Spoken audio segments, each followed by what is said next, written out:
الحمد لله الذي يسر طريق العبادة للعباد. أشهد أن لا إله إلا الله وحده لا شريك له رب العباد، وأشهد أن محمد رسول الله أشرف العباد والزهاد. اللهم صل وسلم وبارك على عبدك ونبيك ورسولك سيدنا ومولانا محمد وعلى آله وأصحابه ومن تبعهم بإحسان إلى يوم التناد. أما بعد، فيقول الله تعالى في كتابه الكريم: أعوذ بالله من الشيطان الرجيم. بسم الله الرحمن الرحيم.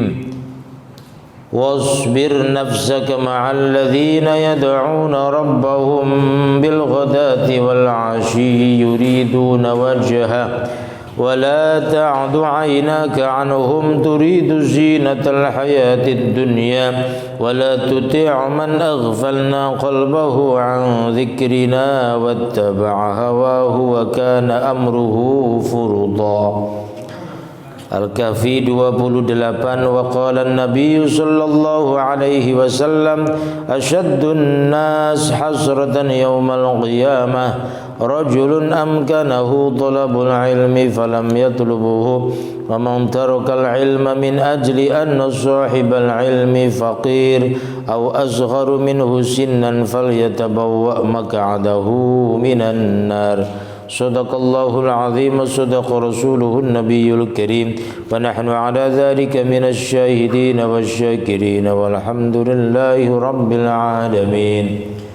Jamaah sekalian dirahmati Allah Subhanahu wa taala, wabil khusus seluruh pengurus DKM Masjid Al-Muhajirin, para sesepuh, para orang tua, para bini sepuh, para tokoh masyarakat baik sipil ataupun TNI, para bapak hadirin, ibu-ibu hadirat rahimakumullah. Alhamdulillah, bersyukur kepada Allah. Allah masih berikan kesehatan kepada kita. Allah masih berikan kepercayaan untuk menerima Islam dan iman kita. Allah masih berikan hidayah dan kesadaran untuk kita semua, sehingga kita semua bisa melaksanakan aktivitas kehidupan kita sehari-hari. Mudah-mudahan kita semua, ibadah kita, aktivitas kita diterima sebagai amal baik oleh Allah Subhanahu wa taala. Amin ya rabbal alamin. Shalawat dan salam senantiasa dihaturkan kepada junjungan Rasulullah Muhammad sallallahu alaihi wasallam. Jamaah sekalian rahmati Allah Subhanahu wa taala. Ada 3 pembahasan yang perlu dibahas dalam kesempatan ini. Pertama, tentang kewajiban menuntut ilmu. Apakah terbatas kepada orang-orang tertentu saja? Apakah sudah tua wajib menuntut ilmu? Apakah sudah sebagai ustadz wajib menuntut ilmu? Apakah orang yang sudah bergelar demikian banyaknya, profesor, doktor, dan kiai haji dan seterusnya, masih wajib menuntut ilmu? Sebagaimana hadis yang dibacakan tadi, asyaddun nas hasratan yaumal qiyamah rajulun amkanahu talabul ilmi falam yatlubuhu wa man tarakal ilma min ajli anna sahibal ilmi faqir aw asgharu minhu sinnan falyatabawwa maq'adahu minan nar. Orang yang manusia yang paling merasa merugi, merasa menyesal nanti pada hari kiamat adalah seseorang yang memungkinkan dia bisa menuntut ilmu, lalu dia tidak menuntut ilmu. Dan barang siapa yang meninggalkan ilmu karena persoalan pertama diantaranya adalah sahibal ilmi, orang yang punya ilmunya itu fakir, lebih miskin dari kita, au azharu minhu sinnan, atau dia lebih muda umurnya, falyatabawwa maq'adahu minan nar, maka akan ditempatkan dia dari api neraka, di dalam api neraka. Na'udzubillah. Satu alasan apapun tidak dibenarkan untuk tidak menuntut ilmu. maka setiap aktivitas kehidupan kita wajib menuntut ilmu. Menuntut ilmu itu utlubul ilma minal mahdi ilal lahdi. Menuntut ilmu itu wajib atas kalian, diperintahkan kepada kalian untuk tolabul ilmi, dari mulai di bedong sampai dengan di bedong. Di bedong pertama kita baru lahir, biasaan di bedong. Di bedong kedua terakhir adalah ketika kita mati, di bedong juga. Sampai dengan di bedong yang kedua atau yang terakhir itu kita masih tetap menuntut ilmu. Apabila sudah di bedong, gitu maksudnya, di bedong pertama pada saat lahir dan terakhir di bedong yang terakhir yang kedua, yaitu pada saat kita mati. Antara itu kita wajib menuntut ilmu. Maka tidak ada alasan. Bahkan utlubul ilma walau bainaka wa bainahu bahrum min nar. Menuntut ilmu itu wajib bagi kalian. Tuntutlah ilmu walau di antara mu dan antara ilmu itu bahrum minan nar, ada lautan api. Jadi wajib menuntut ilmu bagi siapa saja.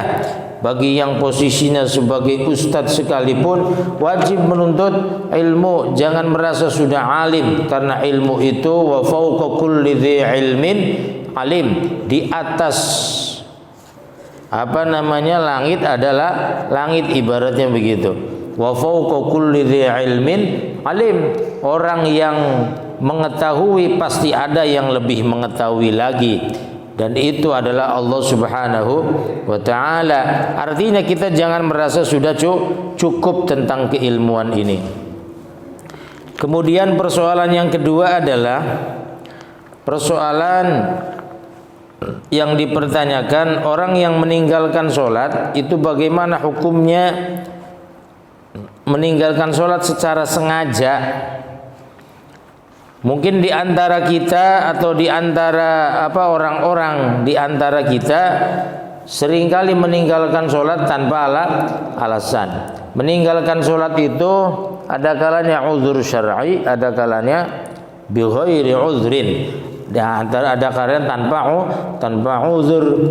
Yang dengan uzur syar'i jelas diperbolehkan atau bahkan bisa jadi dilarang untuk melaksanakan sholat. Sholat itu adalah innas sholata 'alal mu'minina kitabam mauquta. Sesungguhnya sholat itu adalah diwajibkan atas orang-orang yang beriman dan merupakan kewajiban kitabam mauquta yang di waktu.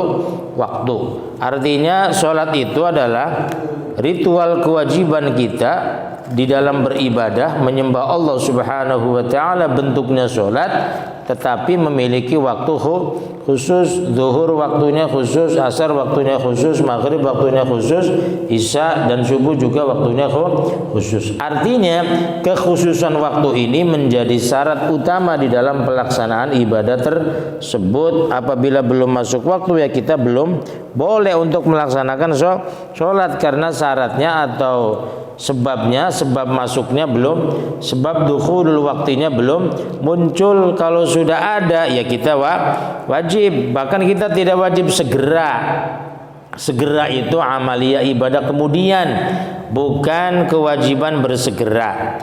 Namun demikian segeralah di dalam apa?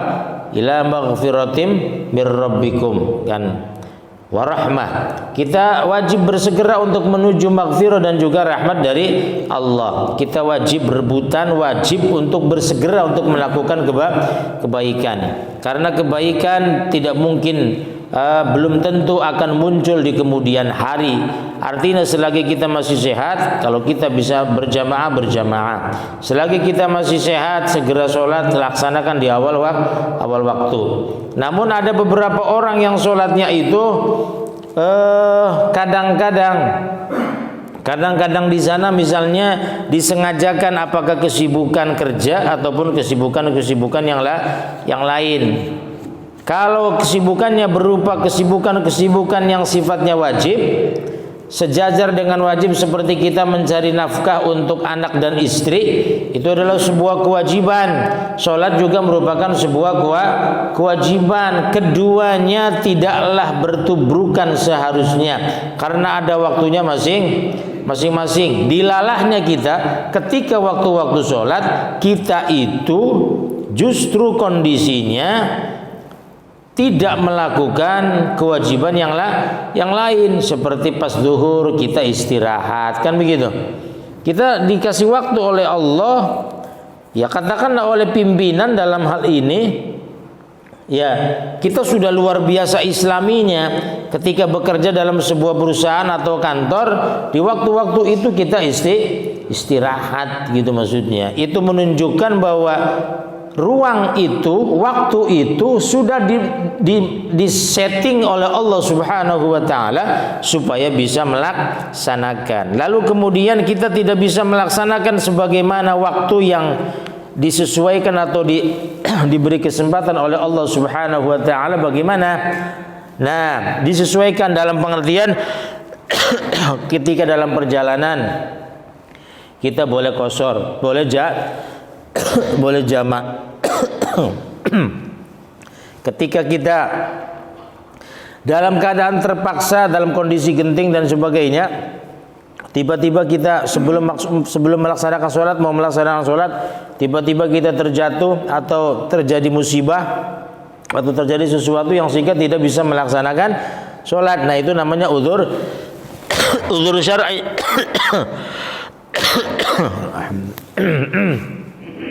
Nah, yang seperti itu bagaimana? Ya disesuaikan waktunya. Jika ada kesempatan segera melaksanakan sholat. Nah, apabila kita tidak ada sudah diberi kesempatan, sudah diberi waktu, diberi ruang oleh Allah Subhanahu wa taala untuk bisa melaksanakan sholat, lalu kita tidak melaksanakan sholat atau melakukan sholatnya nanti, ya, maka itu yang dimaksud fawailul lil musallin. Maka celaka bagi orang-orang yang sholat, orang yang menanti-nanti ketika melaksanakan sholat. Nah, itu dia sholat tapi fawailul lil musallin, ya, jadi rugi. Wailul lil musallin, celaka orang yang melaksanakan sholat. Alladzina hum ma'un sholatihim sahun, orang yang lalai di sana tadi. Sudah dikasih waktu, sudah dikasih ruang, sudah dikasih kesempatan untuk bisa melaksanakan sholat, kita tidak bisa melaksanakan sholat. Di luar daripada tadi, di luar dari orang yang tiba-tiba musibah, tiba-tiba misalnya terjadi sesuatu yang tidak diinginkan sehingga dia lupa, kesadarannya tidak ada. Nah, ini yang seperti itu dimaafu oleh Allah Subhanahu wa taala, dimaaf. Tetapi orang-orang yang punya kesempatan luas, ada ruang dan waktu yang bisa untuk melaksanakan sholat lalu tidak melaksanakan sholat, maka dia termasuk orang yang menanti-nantikan sholat. Dan itu yang dimaksud fawailul lil musallin alladzina hum ma'un sholatihim sahun. Nah, itu. Kemudian bagaimana hukumnya kemudian orang-orang yang memang jelas-jelas meninggalkan sholat? Nah, tarikus sholat itu sebenarnya pertanyaan ini sudah dijawab ya dulu. Tarikus sholat ada jahidus sholat. Kalau tarikus sholat meninggalkan sholat. Kalau jahidus sholat orang yang tidak memiliki kewajiban dalam dirinya, gitu maksudnya, merasa berkewajiban untuk melaksanakan sholat padahal dia sudah baligh, muslim, baligh, beriman dan sebagainya, gitu maksudnya, sudah dewasa dan sebagainya, berakal, merdeka dan sebagainya, tidak dalam keadaan sulit dan sebagainya, sehingga syarat-syarat melaksanakan sholat ini sudah ada dalam dirinya tapi dia tidak mau melaksanakan. Nah, itu namanya tarikus sholat, orang yang meninggalkan sholat. Nah, kemudian beberapa hal itu sudah ada dalam dirinya, lalu dia tidak merasa berkewajiban sholat atau menolak kewajiban sholat, itu namanya jahidus sholat. Yang jahidus sholat jatuh kepada murtad. Nah, itu jatuh kepada murtad. Apalagi yang wajib, yang sunnah merasa wajib saja, itu kita murtad, kan begitu. Sesuatu yang sunnah dianggapnya wajib, itu awas hati-hati ini. Apalagi yang wajib merasanya tidak usah melaksanakan, kan begitu. Sholat juga percuma katanya, antara sholat dan tidak, itu sama saja. Nah, ini menyamakan antara orang yang sholat dengan orang yang tidak sholat dalam diri keyakinan seperti itu, maka dia jatuh kepada murtad. Apabila dia murtad, maka ustutiba, diharapkan untuk segera bertobat. Dengan cara apa? Ya, apabila ada yang menasihati ya diterima. Apabila dia tidak bisa, ya diupayakan untuk bisa menasihati dirinya sendiri, kan begitu. Ustutiba, diminta untuk segera bertobat. Karena apabila dia kemudian mati dalam keadaan seperti itu, maka secara hukum, kan gitu, maksudnya secara hukum dia termasuk orang yang non muslim, orang kafir, kan begitu. Nah, naudzubillah min zalik. Walaupun cara pengurusan jenazahnya nanti itu adalah persoalan dosa dia, kan begitu, maksudnya persoalan dia. Nah, itu tetap kita berkewajiban, tetapi itu indallah, dia termasuk orang yang tentunya punya hutang kepada Allah Subhanahu wa taala. Nah, itu jadi dalam demikian bahwa orang yang meninggalkan sholat itu ada dua kemungkinan, ada tarikus sholat, ada jahidus sholat. Orang yang meninggalkan sholat, tarikus sholat, dia merasa kewajiban tapi memang dia tidak melaksanakan, belum murtad, begitu. Tapi jangan terlalu sering juga, kalau sering-sering menjadi murtad, kan begitu. Tarikus sholat. Maka sekali lagi, orang yang mengajak sholat, ya kadang kan kita mengajak sholat terus kita marah gitu, maksudnya kadang kan kita begitu. Awas hati-hati ketika marahnya marah karena diperingati untuk melaksanakan kewajiban, atau marahnya kepada orangnya, kan begitu maksudnya. Nah, ini bahasa fikih sih, pokoknya apabila dia diajak sholat kemudian dia marah, ya dia langsung murtad, kan begitu. Namun apabila kata Imam Nawawi, apabila tidak ada niat untuk menolak kewajiban, ya tidak murtad, begitu. Tapi Imam Rafi'i tembak rata, karena kita tidak tahu bahwa dia itu menolak kewajiban atau dia marah sama orang yang ngajak sholat, kan begitu. Kadang kita kan tidak tahu ya hati seseorang. Maka ketika ada orang yang mengingatkan sholat, ya udah biarin saja gitu, maksudnya. Yang penting kita kalau tidak mau melaksanakannya sudah, jangan marah, kan gitu maksudnya. Kadang ketika azan dikumandangkan, udah azan lagi gitu, maksudnya begitu. Hati-hati, yang seperti itu kalau terlalu sering ini bisa menjadi murtad, begitu maksudnya. Khawatir kita menyesal atau ungkapan kekesalan ini bisa menyebabkan kita termasuk orang yang murtad. Naudzubillah. Wal'iyadzubillah, mudah-mudahan Allah melindungi kita dari semua itu. Amin ya rabbal alamin. Kemudian pertanyaan berikutnya berkaitan dengan keluarga, munakahat, pernikahan. Ini langsung aja, pernikahan itu sesuatu hubungan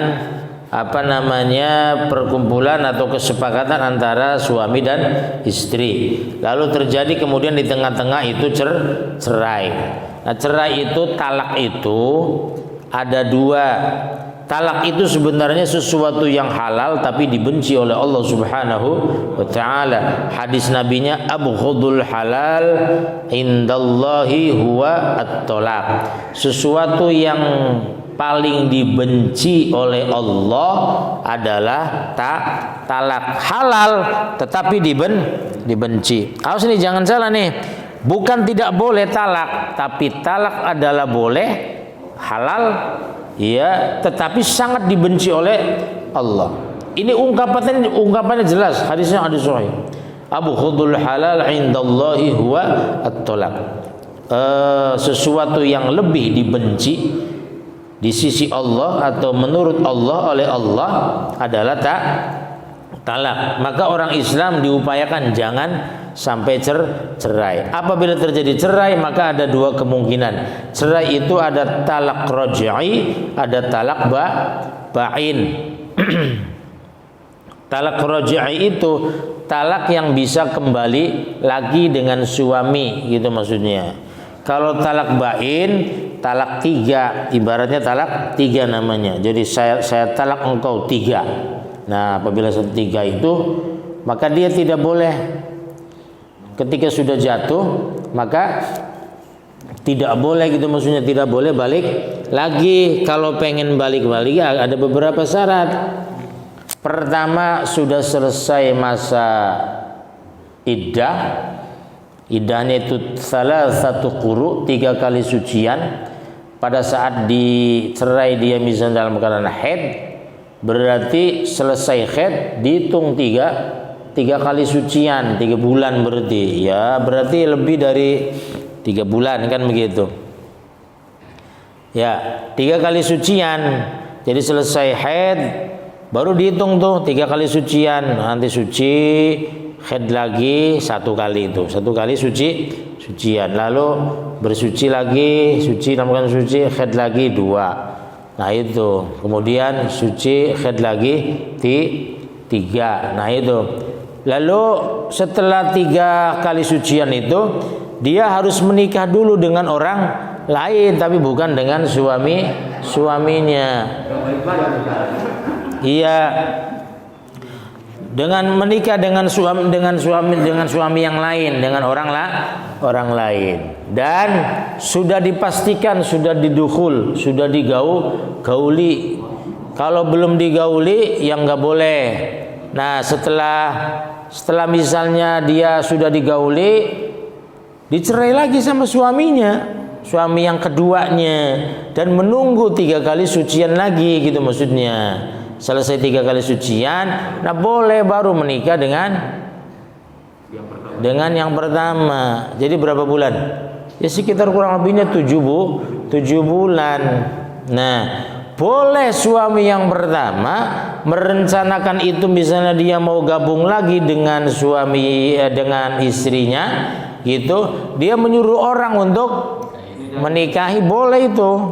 Asal ya tadi menikahinya harus selesai iddah pertama, menikahinya, tapi nggak boleh di dalam disebutkan dalam perjanjian nikah, dalam akadnya nggak boleh. Saya menikahimu karena diminta oleh suamimu yang pertama, misalnya begitu. Nah, yang seperti itu namanya jatuhnya kepada nikah mut'ah. Nikah mut'ah itu haram, boleh. Setelah kemudian awalnya boleh, tapi kemudian tidak boleh, haram. Gitu maksudnya. Kalau jatuh hukum akad, tapi kalau tidak disebutkan nggak apa-apa, Pak. Ya. Apalagi istrinya nggak tahu, gitu maksudnya, nggak apa-apa, gitu maksudnya, gitu. Kalau perjanjiannya di luar, jadi perjanjiannya jauh-jauh hari, gitu maksudnya.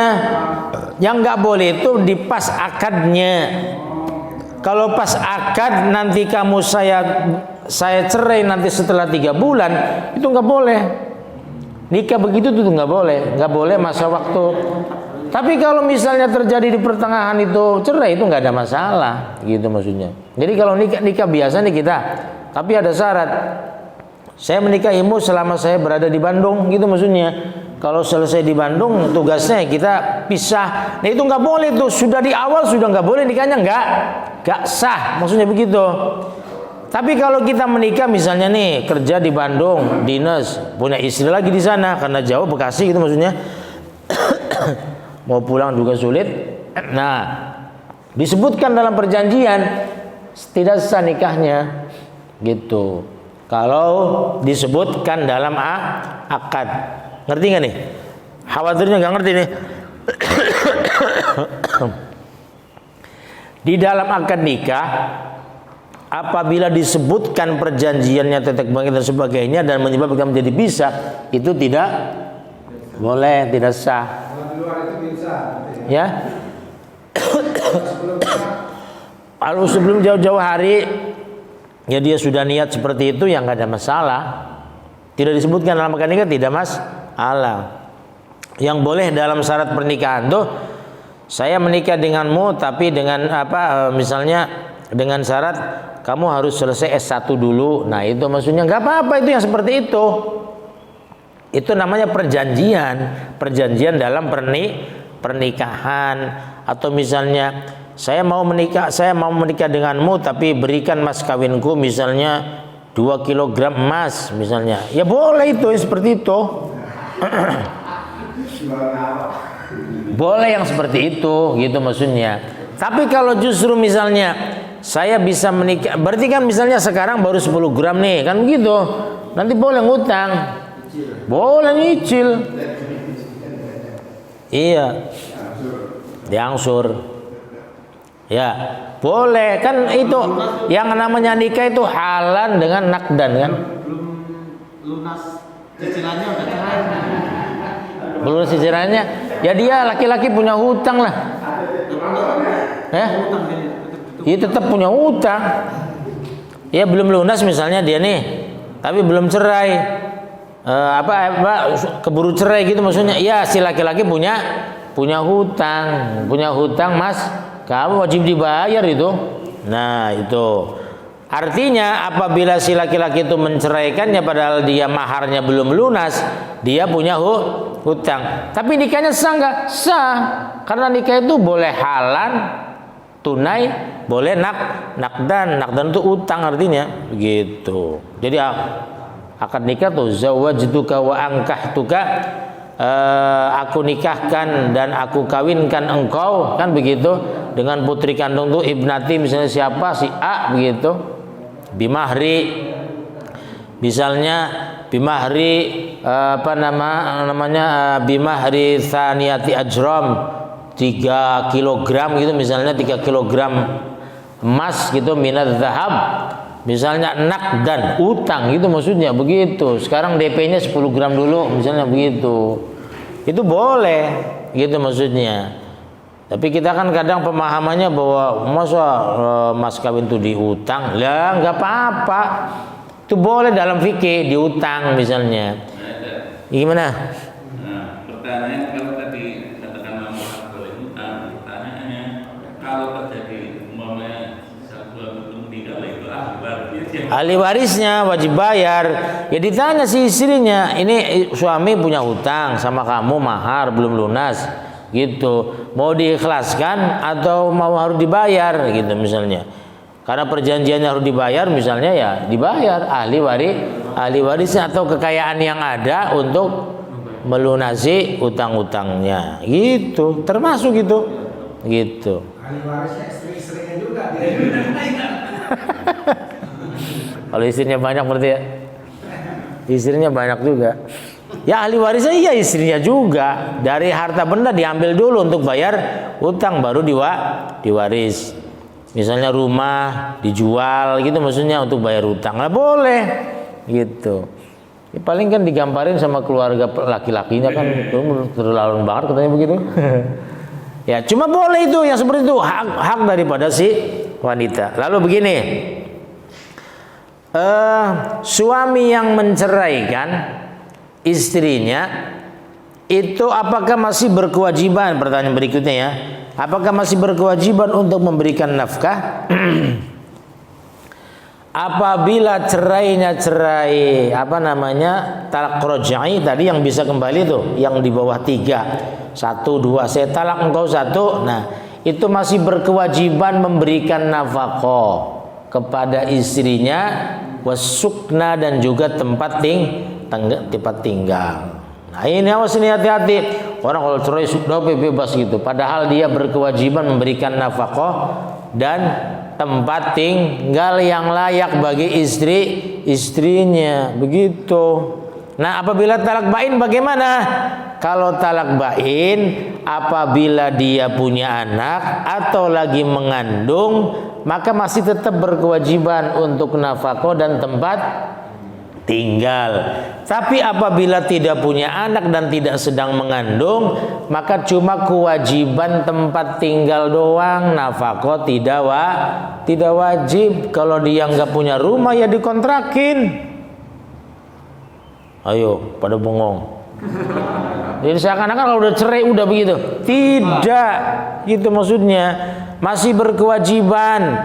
Apabila dia punya anak justru atau lagi mengandung, maka dia wajib memberikan nafkah kepada anak dan istrinya, bukan anaknya doang. Apalagi anaknya masih kecil, kecuali anaknya sudah dewasa, maka tidak. Tetapi itu pun apabila sudah dewasa, dia tetap tempat tinggal wajib diberikan yang layak, gitu maksudnya. Tapi suaminya nggak mampu, ya wajib ngutang. Ngutang juga nggak mungkin, ya udah minta keikhlasan dari istrinya. Kalau istrinya nggak ikhlas, ya tetap dia punya hutang. Jadi maksudnya apa? Maksudnya jangan bercerai, gitu maksudnya. Kan aman udah. Iya. Berat gitu walaupun cerai itu. Persoalannya berat, apalagi talak roj'i, talak yang boleh kembali. Maksudnya talak roj'i itu begini, saya talak engkau 2 misalnya atau 1, kan begitu. Berarti kan talak roj'i bisa kembali. Suatu saat dia pengen lagi, ya wajib untuk menerima. Seorang istri seorang istri wajib menerima suaminya yang pertama apabila dia talak roj'i, gitu maksudnya. Tapi sebelum kembali, gitu maksudnya, setelah selesai masa iddah, karena sama kan tiga kali sucian. Tapi kalau roj'i itu suami yang pertama lebih berhak. Ngerti nggak nih? Kalau mau nikah dengan orang lain maka dia tunggu masa iddah. Tapi kalau dengan suaminya yang pertama, talak roj'i itu walaupun masih masa iddah masih langsung boleh. Kalau yang roj'i nggak usah kada-kadan lagi, langsung ada cemplak itu maksudnya, begitu boleh. Gitu. Ibaratnya begitu. Jadi istilahnya boleh langsung. Tapi kalau talak bain harus nikah seperti pertama lagi, harus pakai wali dan sebagainya, begitu kira-kira. Jadi pahamnya begitu ya. Jadi apabila kita talak roj'i itu suami yang pertama boleh langsung menikah tanpa harus pakai wali-walian, gitu maksudnya. Udah kita balik lagi aja, baikan. Udah selesai itu maksudnya, begitu doang. Gak usah kalau roj'i. Tapi kalau bain itu wajib ada saksi, ada wali dan sebagainya, begitu. Karena dia ibaratnya lembaran baru, kan begitu. Itu. Jadi istilahnya apabila itu ya. Nah itu. Kemudian bagaimana dengan masa iddah daripada orang yang sudah meninggal dunia, suaminya meninggal. Lihat jelas itu dalam Al-Qur'an itu 4 bulan arba'ata ashhur wa ashra, kan begitu. Arba'a sanah wa ashra. Arba'ata ashhur wa ashra, 4 bulan 10 hari. Berarti berapa hari tuh? 130 hari ya, kurang lebihnya ya, 130 hari. Nah itu masa iddahnya. Dan masa iddah itu yang ditinggal suami meninggal dunia, itu seorang istri tidak boleh bersolek. Ya, tidak boleh bersolek, dandan. Kalau talak roj'i boleh Pak. Kalau talak roj'i justru dia bersolek supaya suaminya mau lagi, gitu maksudnya, begitu kira-kira begitu. Ya kalau dulu misalnya pas menikah itu baunya apek, compang-camping pakaiannya begitu. Nah itu dia justru disunahkan untuk dianjurkan untuk dia bersolek di hadapan suaminya supaya balik lagi kepada suaminya, begitu. Nah Kalau yang meninggal dunia justru tidak boleh bersolek. Tapi bagaimana kalau dia wanita kerja? Ya wanita kerja boleh kerja seperti biasa secukupnya, karena untuk membutuhkan nafkah anak-anaknya, apalagi punya anak. Nah itu boleh secukupnya, jangan berlebihan gitu. Misalnya dia sampai jalan-jalan ke sana kemari, nah itu yang nggak boleh Pak, meninggalkan anaknya yang masih kecil. Nah ini nggak boleh, justru itu yang tidak boleh, itu maksudnya begitu kira-kira. Jadi bersolek di sana memang khilafiyah dari para ulama. Cuma ulama-ulama itu sepakat bahwa apabila memang dia membutuhkan untuk nafkah dirinya dan keluarganya, anak-anaknya yang punya kewajiban suaminya dulu kan gitu maksudnya, maka dia boleh keluar rumah, boleh mencari nafkah, boleh mencari sesuatu suap nasi untuk menghidupi dirinya dan anak-anaknya, begitu. Ya secukupnya saja, tidak usah bersolek berlebihan. Apabila berlebihan, ya aturan dia sudah pulang tapi dia main dulu ke diskotik, mah itu mah udah jelas itu nggak jelas, itu namanya itu masa iddah. Kalau selesai masa iddah boleh Pak, bebas. Setelah 4 bulan 10 hari 130 hari kurang lebih, maka boleh dia bersolek gitu, supaya ada laki-laki yang menarik dirinya, kan begitu, boleh itu seperti itu ya. Nah yang istibro, istilahnya bebas itu ya tadi, apabila suaminya menceraikannya dan dia dalam keadaan sendirian gitu maksudnya begitu, maka dia tidak berkewajiban untuk mendapatkan apa-apa atau memberikan apa-apa kepada istrinya apabila talak bain gitu maksudnya begitu.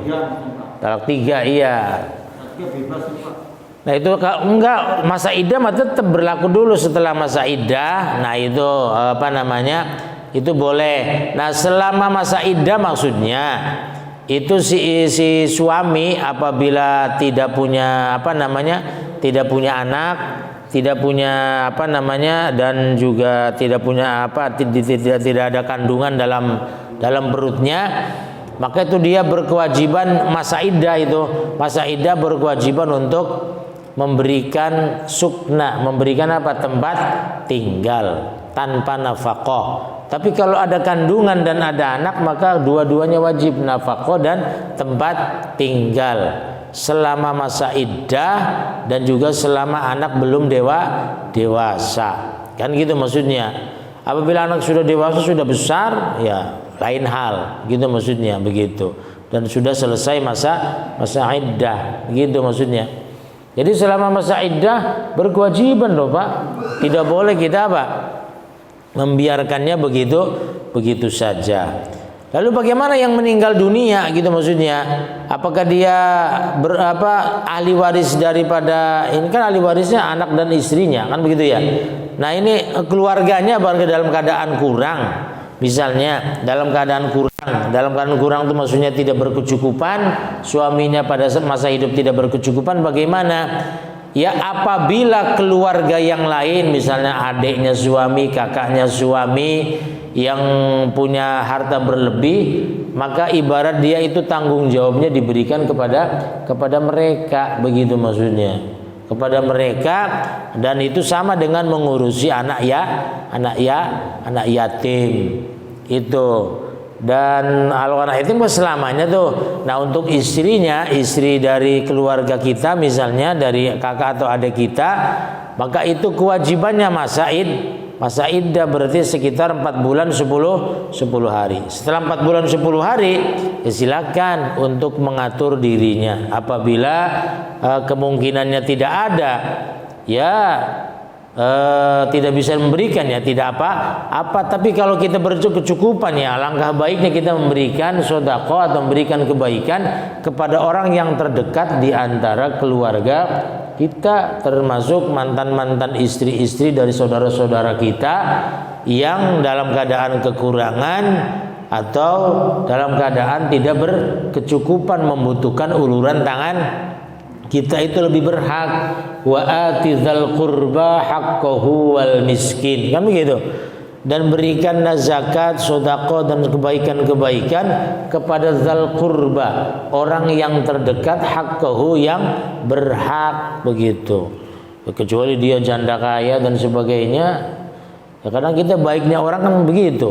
Kalau sama janda kaya kita baiknya bukan main. Kalau janda miskin kita tidak mau, kadang begitu ya. Gitu. Ya, mending sih kalau kewajahan, kalau wajahnya lumayan biasanya kita mendekat. Tapi kalau wajahnya kurang juga kita kadang males. Ya jangan seperti itulah. Artinya bagi kita berkewajiban berbuat baik kepada orang terdekat itu maksudnya adalah ya orang terdekat di antara kita, apakah mantan istri-istri saudara-saudara kita, atau juga keponakan-keponakan kita, atau juga orang-orang yang sangat terdekat. Kadang kita ngasih mertua juga kan sayang kan, maksudnya. Kalau orang tua mungkin gak ada masalah, biasanya kita begitu. Tapi kalau ngasih mertua kadang berat, dalam mertua dalam keadaan miskin. Padahal mertua tuh orang tua juga, Pak. Gitu maksudnya. Kita kadang berpikirnya mertua itu orang tua kedua. Sama saja, Pak. Posisinya sama saja dalam keluarga. Hak-haknya sama dengan orang tua kita. Kalau kita misalnya berlebih, ya silakan untuk ngatur itu semua, gitu maksudnya. Yang bisa maksudnya. Jangan kemudian kadang jomplang banget, tahu jomplang. Ya kadang orang tua kita sendiri dikasih misalnya per bulan 3 juta, tapi orang tua mertua karena dikasihnya cuma 200. Kan jomplang namanya itu, maksudnya begitu. Ya aturan kan mertua itu ya 2 juta lah, kan gitu kan wajar gitu maksudnya. Gitu. Kalau misalnya 3 juta dengan 500 saja udah jomplang kan gitu. Ya ibaratnya begitulah. Jadi istilahnya harus sama. Ya kalau bisa kita hadirkan kan kebaikan. Kalau bisa sama. Kalau nggak bisa ya udah bagaimana caranya kan begitu. Misalnya ibaratnya orang tua kita lebih membutuhkan banyak, ya silahkan. Kan gitu, atur-atur saja begitu. Ya walaupun memang ini harta benda milik kita sebagai siapa? Sebagai suami atau kepala keluarga. Tapi kita tidak boleh egois. Tidak boleh egois dalam hal itu. Nah, itu yang kemudian disebut dalam fikih itu namanya istibro, pembebasan dirinya atas tanggung jawab daripada kehidupan istri dan keluarganya. Jadi itu tadi ya. Jadi apabila kita menceraikan istri selama masa iddah, maka berkewajiban memberikan nafkah dan tempat tinggal gitu. Apabila tidak punya anak dan tidak ada kandungan dalam perutnya dan anak dia gitu maksudnya, maka dia wajib untuk memberikan tempat tinggal gitu, wajib. Apabila belum punya rumah, kita nggak boleh ngusir gitu maksudnya gitu. Ya dia belum punya rumah sendiri, nggak boleh ngusir, dia diam di rumah kita gitu maksudnya. Tapi kitanya kan sudah menikah lagi sama yang lain, bagaimana? Ya itu masalahnya. Kita istri yang berikutnya sebaiknya sebaiknya cari rumah lagi kan gitu maksudnya. Dia itu untuk sementara dia punya atau dikontrakin dan sebagainya. Begitu. Iya. Cuma ya abong sih ya kalau suami istri sudah menikah lama walaupun tidak punya anak misalnya kan begitu, diusir istrinya gitu. Karena sudah bercerai, nggak boleh, Pak. Begitu maksudnya. Tidak boleh. Apalagi istrinya miskin, wah kasihan juga gitu maksudnya. Gitu. Tapi kayaknya di kita tidak ada yang seperti itu. Pasti biasanya ketika sudah menikah, walaupun istilahnya tingkat pendidikannya jomplang sekalipun ya, tetap mereka kita masih menghormati istri-istri kita. Kan gitu maksudnya. Jangan sampai terjadi seperti itu, dosa, Pak. Jangan dianggap tidak dosa. Itu dosa sekali lagi dosa. Jangan dianggap tidak berdosa. Jadi kita termasuk menghidupkan daripada bahwa titipan Kanjeng Nabi Muhammad SAW di Haji Wada, beliau sebentar lagi diambil oleh Allah Subhanahu Wa Taala. Itu tentang siapa? Tentang keluarga dan para wanita. Di Ukudul Ujen itu diabadikan bahwa Nabi nitip diantaranya, bukan nitip negara, bukan nitip apa, nitipnya itu keluarga dan wanita diantaranya. Wanita dititipkan, artinya apa? Ini saking pentingnya, karena mungkin Rasul sudah tahu nanti orang akan menyia-nyiakan, merendahkan wanita. Sampai sekarang kan gitu, maksudnya kadang dalam kondisi tertentu juga wanita nggak ada apa-apa dan sebagainya. Nah ini awas, hati-hati seperti itu, karena kita berarti tidak mengindahkan, tidak mengutamakan sesuatu yang telah dititipkan oleh Kanjeng Rasulullah Muhammad sallallahu alaihi wasallam. Mudah-mudahan keluarga kita langgeng, sakinah, mawaddah, warahmah, diberikan anak yang solihin dan solihat, dicukupkan rizkinya, diberikan keberkahan dalam hidup kita semua dan keluarga kita. Amin ya rabbal alamin. Demikian beberapa hal yang bisa disampaikan, kurang lebihnya mohon maaf. Usikum wa nafsi bi taqwallah wal afu minkum wa ufawwidu amri ila Allah subhanakallahumma wa bihamdika asyhadu an la ilaha illa anta astaghfiruka wa atubu ilaik. Assalamualaikum warahmatullahi wabarakatuh.